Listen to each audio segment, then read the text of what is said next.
Right. Thank you, everybody, for being so agreeable. Thank you. I appreciate that. All right. I just want to make sure. You ready? We're ready. Okay. All right. Good morning, and thank you all for being here and being a part of this landmark day for the city of Roanoke. That's my phone.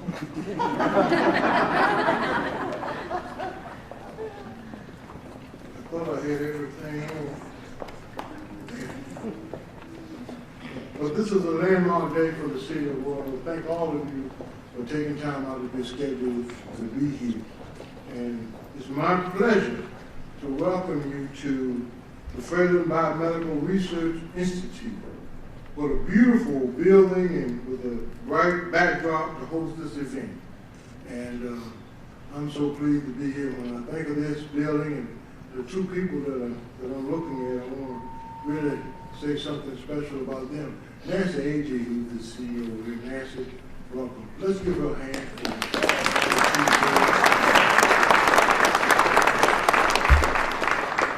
Special thanks to the Freylins and the staff of the Fentanyl Biomedical Research Institute that helped plan this announcement, and especially Dr. Michael Freeland here.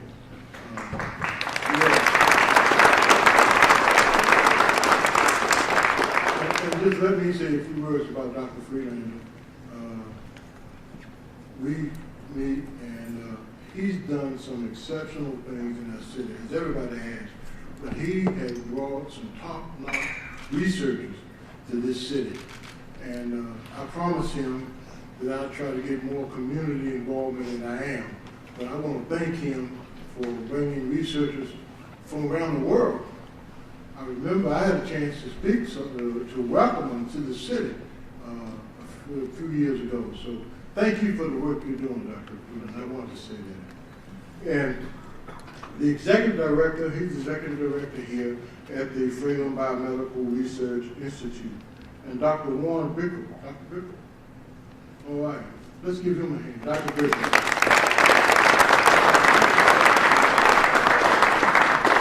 He is a Virginia Tech Career Behavioral Health Research Professor and Director of the Addiction Recovery Research Center here at the Fentanyl Biomedical Center. Thank you. And lastly, on behalf of the city of Roanoke, I'd like to welcome Virginia's First Lady. Is she here? Yes, she is.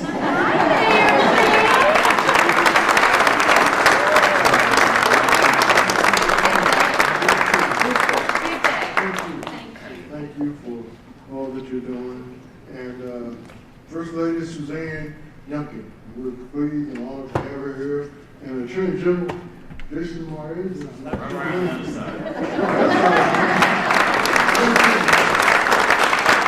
Thank you. And also, I see the Secretary here. Secretary Johnson, thank you for being here. And thank all of you again for being with us today and sharing this exciting news. I've had the privilege of serving this great city in various capacities for 25 years and can attest to the triumphs and challenges that the city has faced. And the greatest and most alarming challenge Roanoke faces today is the loss of life to fentanyl.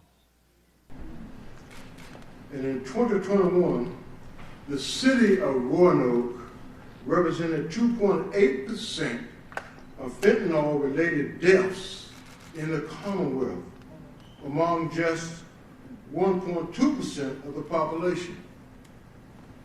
In other words, 3 out of every 4 drug-related deaths in Roanoke involves fentanyl.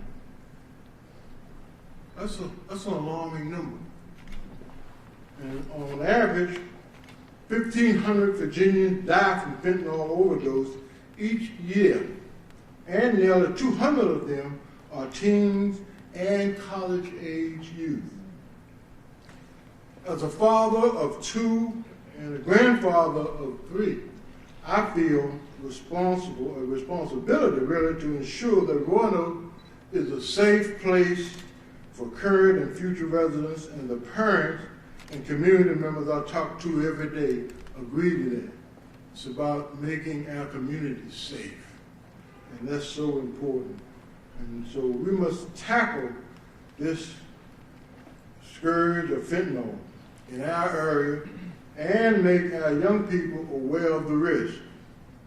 I'm encouraged already by the work our community has begun and heartened by the commitment of those present here today to take on this challenge, to spread awareness and education on the dangers of this illicit drug, starting in Roanoke and really extending across Virginia.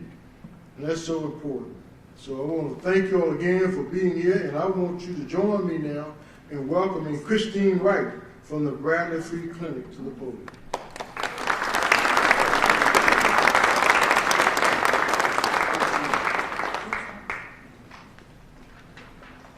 Good morning, everyone. It is an honor to be here speaking with each of you. And the first thing I would like to ask everyone to do is just take a minute and think back to when you were sitting in your kindergarten classroom and your teacher asked what you wanted to be when you grow up. Think about what you raised your hand and said. I know one thing is for certain. I did not raise my hand and say when I grow up I want to be a drug addict. However, that's exactly what my reality became. A brief recap of my journey. Was born into a family with genetics of addiction. Seemed normal until I experienced families and individuals that was not their reality. My first use was at a young age in middle school, 12 or 13, beginning with marijuana, and it was all a very innocent thing. I was not set out to ruin my life or be a burden on society. In my young adulthood, I gave up using, however got no formal treatment, gave birth to my first daughter, and was prescribed oxycodone through my OBGYN. And that just tickled that itch that was lying asleep inside of me. My life progressed through multiple pregnancies, multiple legal ramifications, and including an instance on one particular day where I overdosed twice in the same day from fentanyl. That sounds mind-boggling. If you did it once, why would you do it again? My brain was hijacked. I was not the one in control of my decisions. The substances were making the decisions for me. There's a reason I'm still alive today, and I think it is to be here. My first child didn't ask to be born with addicted parents. My son didn't ask to be born addicted himself due to the consequences of my actions. My youngest child didn't ask to be born while her mom was incarcerated and handcuffed to the hospital bed.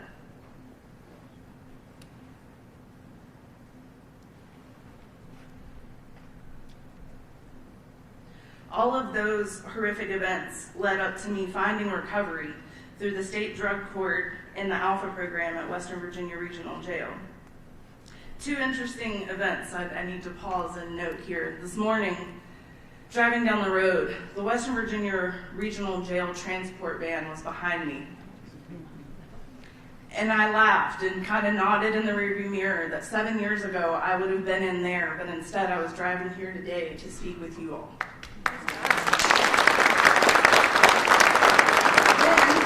I arrived here to see someone who played a huge role in saving my life, and that was my probation officer, Sarah. There were a lot of hands in the path that got me to where I am today.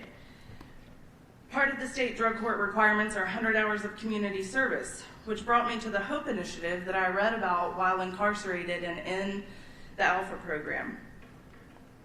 That is where I met Janine, the director of Bradley Free Clinic, and the woman who gave me the window of opportunity to begin the life that I have now.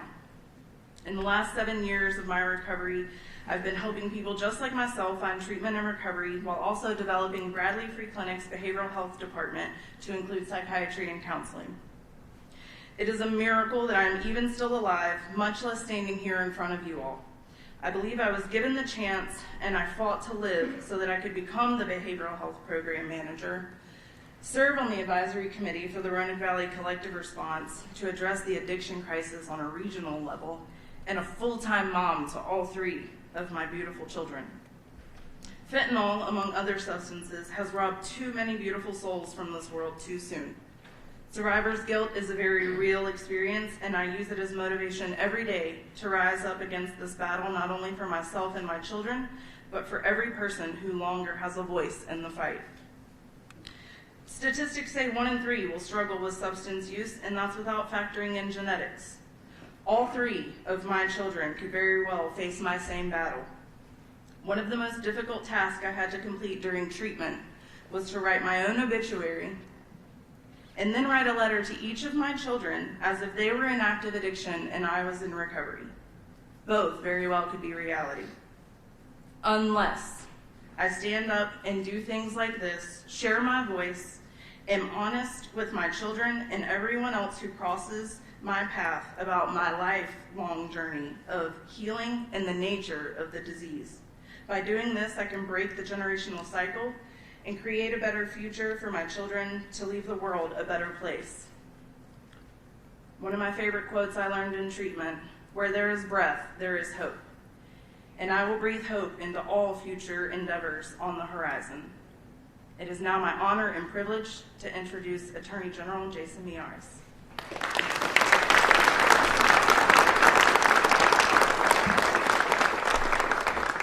Well, it is fantastic to be where Governor Youngkin loves to refer to as the Research Triangle of Virginia, the amazing work that is done inside these 4 walls. The reality is that so many of the people that are here in this room, whether it's Christine with her amazing story, Sheriff Hash, Mayor Lee, my friends with the DEA and the state police, anyone that's dealing with helping those dealing with addiction and recovery.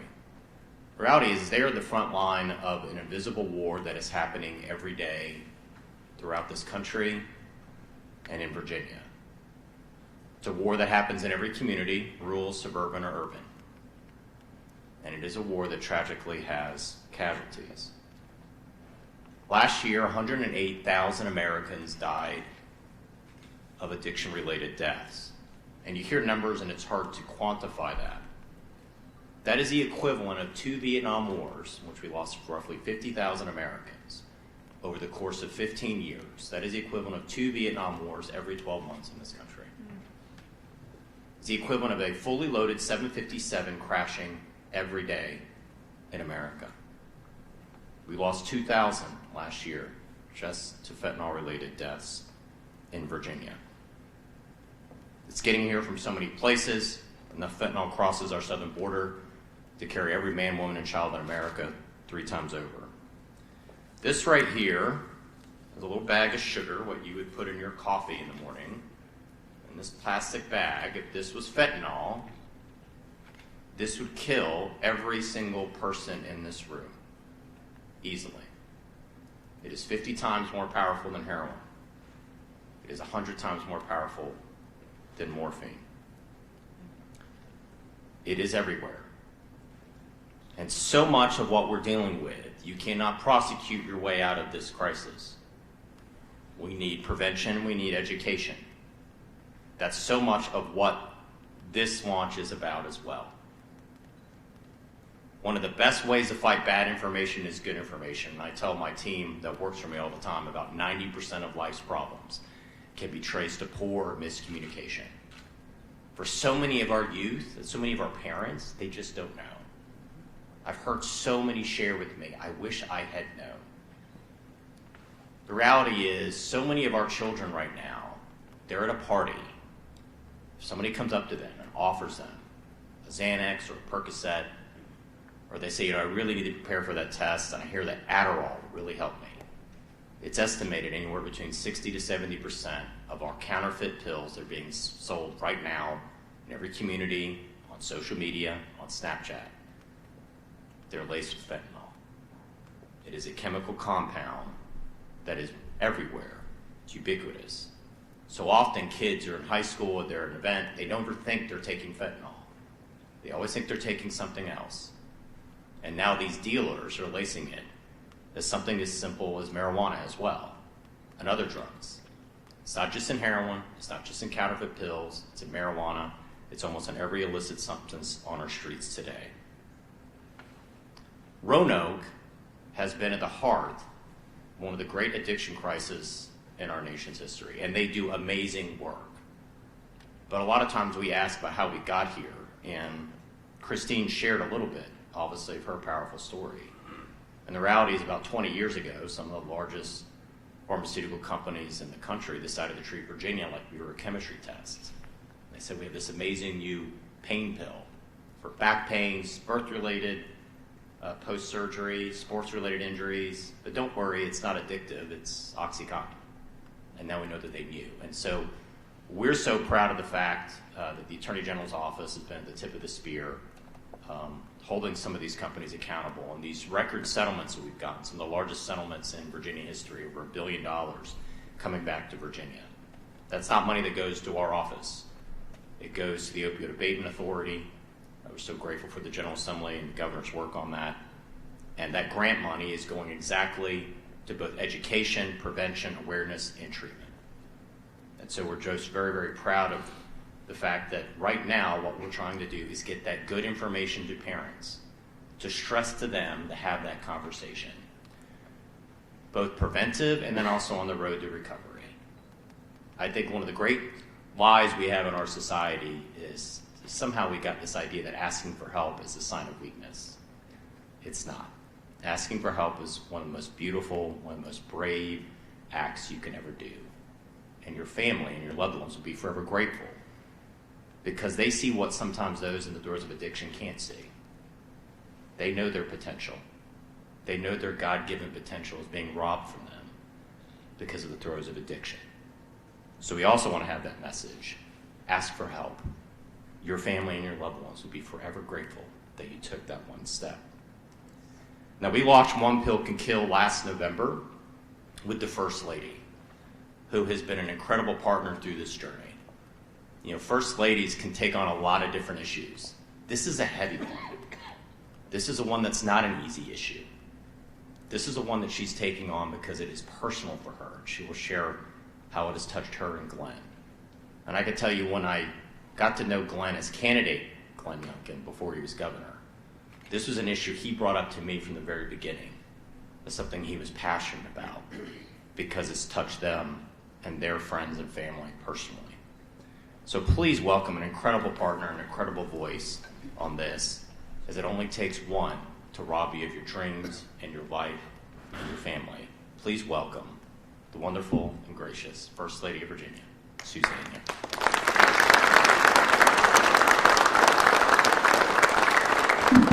Well, hello, Roanoke.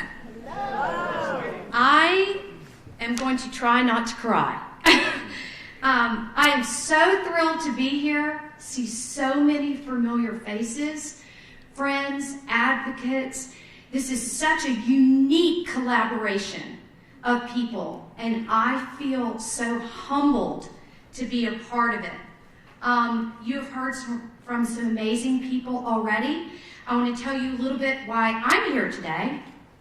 I'm here today because in September of 2020, Great Falls, Virginia, where we live and raised our 4 children, experienced a tragedy.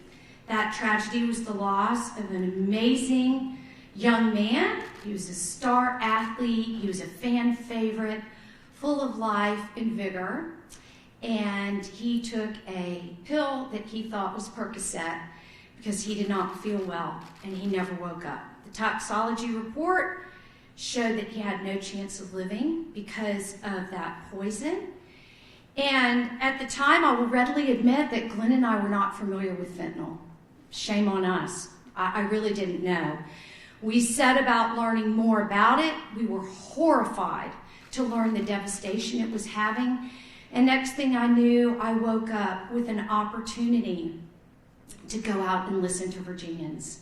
And so I spent 2021, 22, 23, and I'm still in the process of listening and learning from each of you. And what I hear over and over again is that families and communities are being rocked by fentanyl. Fentanyl is a silent killer. It is one that most people take unknowingly. Your body has no chance to combat it. Fortunately, there is naloxone, which can reverse overdose, but that has to be administered in a certain period of time, etc. We know that someone's not always on hand for that. As you heard some of the statistics, an average of 5 Virginians are dying every single day from fentanyl. That's 5 today, 5 yesterday, 5 tomorrow.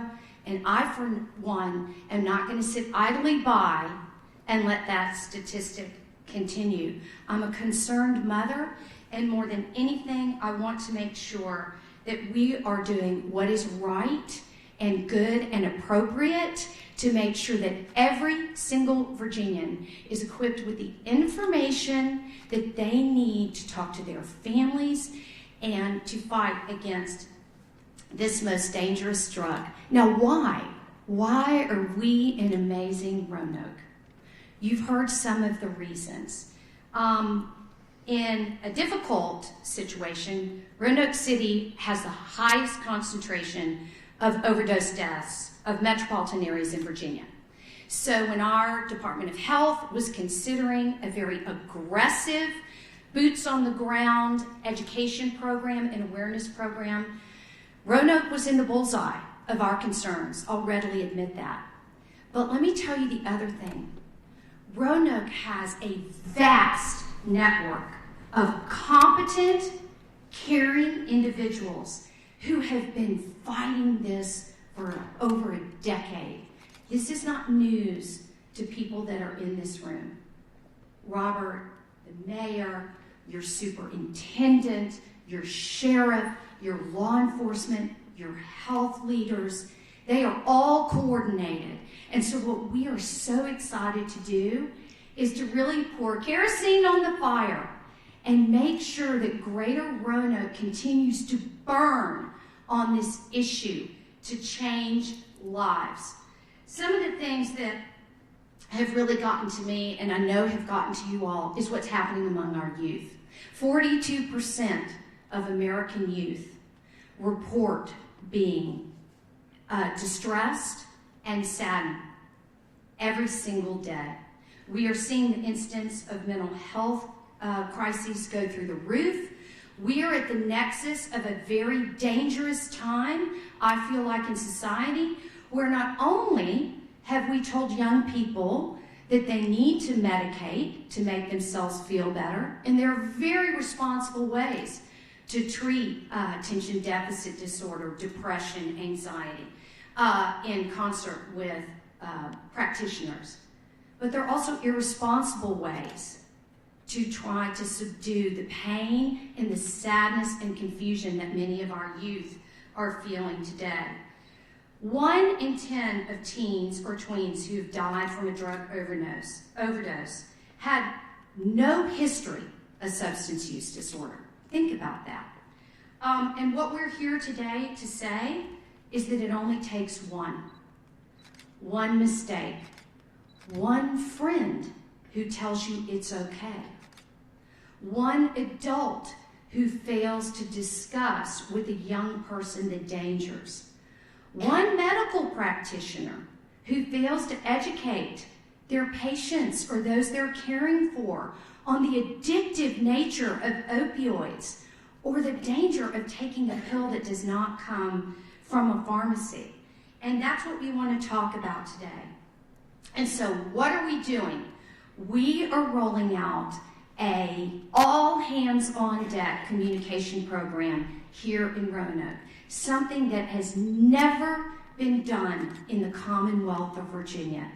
We are going to be working in schools. We are going to roll out digital resources. We are going to roll out websites with information. We are going to encourage Virginians to call 211 if they need help finding the resources that will help them either with substance use disorder or some of the other issues that are just plaguing them in their lives. We want to empower parents with a toolkit that helps them understand the dangers of fentanyl and how to talk to the ones that they love.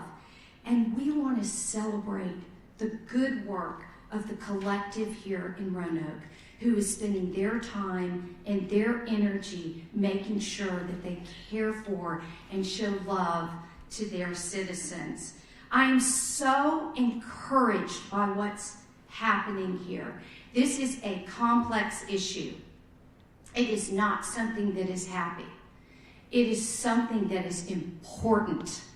And we all know that, and we are all ready to fight, not only for the memories of those that have been lost, but for all of the Virginians' lives that we collectively are going to save. We know it's not a matter of if young people are going to be exposed to a dangerous pill or a dangerous joint. It's a matter of when. And I want to end with two thoughts. The first one is that although there are many people standing in this room who have personal loss from fentanyl, today is the 1-year anniversary of a young Virginian named Caden Foster. We had the privilege of meeting his parents recently in Richmond. Caden was 18 years old. He was a promising student and soccer player at Centerville High School. Very dynamic young man. He was loved by family and friends. He was an only child with a mother, stay-at-home mother, who was dedicated to all of the exciting things that were happening in his life as a senior in high school. Right before Christmas, Caden went to a party with some friends from college, some friends that he knew in high school that were home. One of those friends introduced him to a pill. He took the first pill that he had ever taken right around Christmas time last year.